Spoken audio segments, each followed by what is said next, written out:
सारी स्टोरी के साथ मैं मोहसिन बिलाल। ईरान इसराइल जंग में आलमी कुव्वतें जिनके बारे में ये कहा जा रहा था वो न्यूट्रल रहेंगी, लेकिन अब वो न्यूट्रल नहीं है। चीन के बाद रूस ने भी अमेरिका को मुतनब्बे कर दिया है। लेकिन वो डोनाल्ड ट्रंप जो कल तक ईरान पर हमला करने की धमकियां दिया करते थे, अचानक रातों रात क्या हुआ कि पाकिस्तान के field marshal general Asim Munir से उनकी मुलाकात होती है और बाद में डोनाल्ड ट्रंप उनसे पूछते हैं, बल्कि डोनाल्ड ट्रंप ये एतराफ़ करते हैं कि आप ईरान को हमसे ज़्यादा जानते हैं।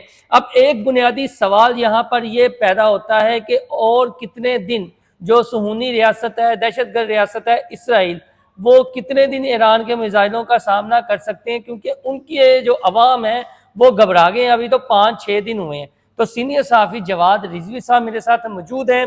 इनकी ये जो मामलात होते हैं स्ट्रेटेजिक मामलात, क्योंकि स्ट्रेटेजिक मामलात के साथ साथ जो अमल दखल है वो इकानमी का भी काफ़ी ज़्यादा होता है, तो ये पूछेंगे कि कितना ज़्यादा नुकसान हो रहा है और जो आलमी ताकतें हैं वो नुकसान बर्दाश्त कर पाएंगी। वजह यह है कि अगर ईरान में कोई उस तरह का रजीम चेंज का मिस एडवेंचर हो जाता है तो फिर जो कहा जाता है कि तेल की कीमतें रातों रात ऊपर चली जाएंगी, वो क्या कहानी है? जवाद भाई थोड़ा सा हमें खुलकर बताइएगा, और आलमी मंजरनामे में मौशी हालात को आप किस तरह देख रहे हैं सारे मामले में?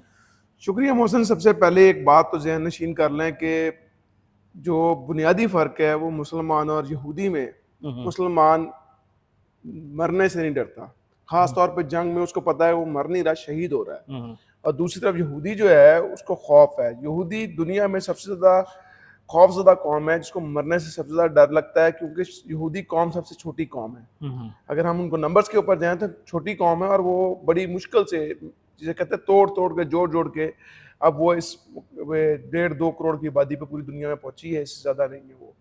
तो दूसरी तरफ मुसलमानों की बात करें, दुनिया की आधी से ज़्यादा आबादी जो है वो मुसलमान है, और आधी से ज़्यादा आबादी मुसलमान का मतलब है दुनिया की आधी से ज़्यादा इकॉनमी मुसलमान है। यानी दुनिया ने जो भी बेचना है, आधे से ज़्यादा जो कुछ बिकना है वो मुसलमानों में बिकना है। उसके साथ आप ऐड कर लें चाइना को, तो वो दुनिया की जो 2/3 से ज़्यादा आबादी जो है वो चली जाती है एक तरफ, और बाकी आबादी चली जाती है एक तरफ। तो जो इकॉनमी है वो कंज्यूमर से चलती है। कोई भी चीज़ प्रोड्यूस होनी है, उसने बिकना है, कंज्यूमर के पास जाना है, तो इकॉनमी जो है कंज्यूमर से चलती है। तो पहला पॉइंट तो इसको ज़हन नशीन करना है। दूसरी बात, मिसाइल। अभी तो ईरान ने जिसे कहते हैं ना झाड़ा है, झाड़ के कुछ अभी टाकी टुकी मार के चढ़िया है, 2-4 छह छड़ियां ने। असल जो चीज़ है जो इसके ऊपर अभी आपने सोशल मीडिया पे भी, डिजिटल मीडिया पे भी देखा होगा, आपको नजर आया कि वो क्या नाम है, अभी इस पर बहस हो रही है कि वो बैरुल आजमी है कि क्या नाम है, दूसरा एक मुख्तलिफ मुनफरद कह लें। हाँ जी, वो कि 4,000-5,000 किलोमीटर तक वो मार करने वाले मिसाइल उन्होंने बना लिए हैं, जो पहले फिजा में जाते हैं, फिजा से खला में जाते हैं, खला से हिट करते हैं आके वापस। तो ये एक नई डिबेट हो चुकी है शुरू। तो क्या ईरान के पास वो टेक्नोलॉजी है जो इस वजह से रशिया, अमेरिका और चाइना के पास है? तो क्या ईरान के पास भी वो टेक्नोलॉजी है? और ईरान के पास टेक्नोलॉजी है तो टेक्नोलॉजी ट्रांसफर किसने किया? एक बहुत अहम सवाल है, और इस अहम सवाल को मैं इसके साथ सपोर्ट करता हूँ कि ईरान के साथ चाइना और रशिया ने क्लैरिटी के साथ खड़े हो गए हैं, वाज़िया मैसेज दे दिया है। जिस तरह सुहूनी रियासत के जैसे साथ अमेरिका, बर्तानिया, फ्रांस खड़े हुए हैं, जर्मनी, वो यूरोपियन यूनियन वाली जो कंट्रीज है, नेटो वाली खड़े हुए हैं। तो ये 2 अलायंस है, और इसमें सबसे बड़ा किरदार जो अदा किया हमारे फील्ड मार्शल सैयद आसिम मुनीर साहब ने अदा किया, जो कल ट्रंप से मुलाकात भी हुई है।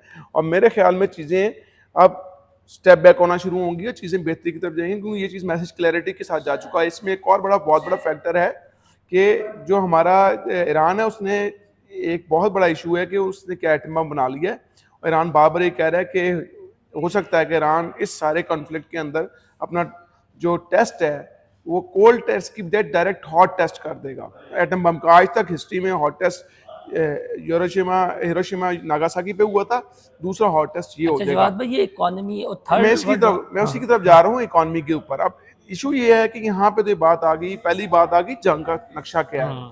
तो मैंने कहा कि ईरान हो सकता है कोल्ड की बजाय डायरेक्ट हॉट टेस्ट करे। दूसरी जंग अजीम के बाद तीसरी जंग अजीम हो जाएगी अगर ईरान डायरेक्ट हॉट टेस्ट करेगा और जाके वहां पे बम गिरा देगा, एटॉमिक बम। ठीक है, एक तो बात क्लियर होगी। दूसरी बात है कि इकोनॉमी देखें, जो दुनिया का तेल है वो जहां से वो मूव करता है, वो एक नेक है, अपनाए हरमस कहते हैं उसको, ठीक है, वहां से सारे दुनिया का तेल गुजरता है और वो ईरान के खरीद फारस के साथ कनेक्ट करता है। ठीक। तो अगर ये जो लड़ाई है बढ़ती है, देखें हौसियों के साथ क्या झगड़ा था, हौसी क्या करते थे, हौसी हिट करते थे, जितनी शिपमेंट्स हैं ट्रांसशिपमेंट हैं वो जो वहां से गुजरती थी उनको हिट करते थे, ऑयल को हिट करते थे और उसके वो पैसे लेते थे। तो जब ईरान, तो हौसी तो एक छोटा सा जिसे कहते हैं ना बागी है, समझ लें, ईरान एक पूरा मुल्क है। ईरान की हिस्ट्री 3000 साल पुरानी है, 3000 साल से ज्यादा पुरानी है। वो most of the resilient nation है दुनिया की। वो इतनी जल्दी हार मानने वाले लोग नहीं है, वो मिट जाएंगे, वो हार नहीं मानेंगे। दूसरी तरफ यहूदी जो हैं, सहूनी जो हैं, वो डरपोक हैं, उनके बंकरों में चीखें निकल रही हैं, अभी वो हिट नहीं हो रहे। इसमें एक और बहुत इंपॉर्टेंट फैक्टर है कि जो इंफॉर्मेशन फ्लो है वो बहुत कंट्रोल्ड है। रशिया, जो इसराइल के अंदर नुकसान हो रहे हैं वो पब्लिक नहीं हो रहे। सारी वन साइडेड इंटरनेशनल मीडिया सारी वन साइडेड रिपोर्ट कर रहा है तेहरान या ईरान के ऊपर जो नुकसान हुए हैं। अब अगला फैक्टर आता है इकॉनमी। दुनिया चलती है इकॉनमी से। ईरान की लड़ाई बढ़ती है और पूरी दुनिया उसके अंदर इन्वॉल्व होती है तो पूरी दुनिया की इकॉनमी शटर हो जाएगी। दुनिया की जो सप्लाई है, एनर्जी सप्लाई जिसको हम ऑयल एंड गैस कहते हैं, वो शटर हो जाएगी। किस तरह शटर होगी कि अगर उस लड़ाई बढ़ती है तो उसके अंदर जंप इन करता है रशिया, रशिया जंप इन करता है तो Russia is supplier of the gas and oil to the Europe. उसके बाद दुनिया की इकॉनमी जो सबको एक पता है, चाइना जो है सबसे बड़ा इस वक्त इंजन ऑफ द इकॉनमी है, उसकी भी ऑयल सप्लाई हिट करती हैं।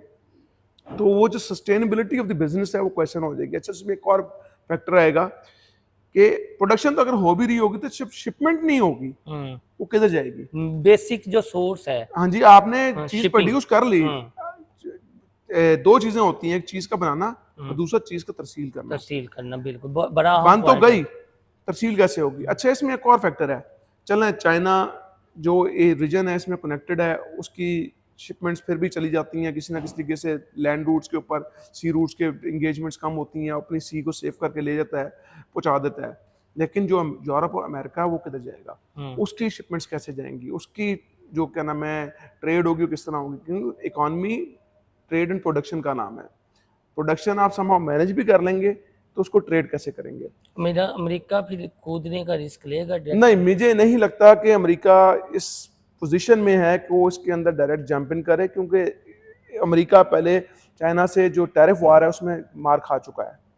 ठीक है, अब वो इस वॉर में जाके फर्दर, मेरा नहीं, मुझे मेरी अपनी ये क्या नाम है अंडरस्टैंडिंग है कि अमेरिका ये कितने दिन मजीद प्रोलॉन्ग करता है, यानी आप ये देखें, अब मैं ये देखेंगे आप कल की अगर पिछले 24 घंटे जब से क्या नाम है हमारे जो फील्ड मार्शल हैं जो इस वक्त क्या नाम है पूरी दुनिया उनको बैक कर रही है, पीछे से जो एक पूरा ब्लॉक है बैक कर रहा है, क्योंकि जो परफॉर्मेंस की है, क्योंकि पाकिस्तान ने इंडिया को नहीं हराया था, पाकिस्तान ने इसराइल को हराया था। पाकिस्तान ने जो श्रीनगर एयरपोर्ट को बंद करवा दिया, वहां पे सारे इसराइली बैठे हुए थे, ये इसराइल वहां पे भी हारा है। ठीक है, तो वो बैक हुए हुए हैं। आसिम मुनीर के पीछे एक पूरी दुनिया की एस्टेब्लिशमेंट है जो एंटी यूएस या उस ब्लॉक के है, तो वो खड़ी हुई है, वो उसके पीछे बैक कर रही है, वो हराया है। तो अब ये कल की मीटिंग के बाद देखें उस तरीके से अटैक नहीं हुए। अगर आप कल पिछले 24 घंटे के दरमियान जो पूरा ईरान इसराइल कॉन्फ्लिक्ट है उसके अंदर आप देखें आपको अटैक पाकिस्तान ने रोल प्ले किया बहुत इंपॉर्टेंट, और वो आगे भी करेगा। और इसके बगैर ये चीजें आगे सेटल डाउन नहीं होनी, क्योंकि अगर इसराइल आगे ग्रो करके अगर वहां पे मसला बनता है तो पाकिस्तान को अपनी सिक्योरिटी थ्रेट है।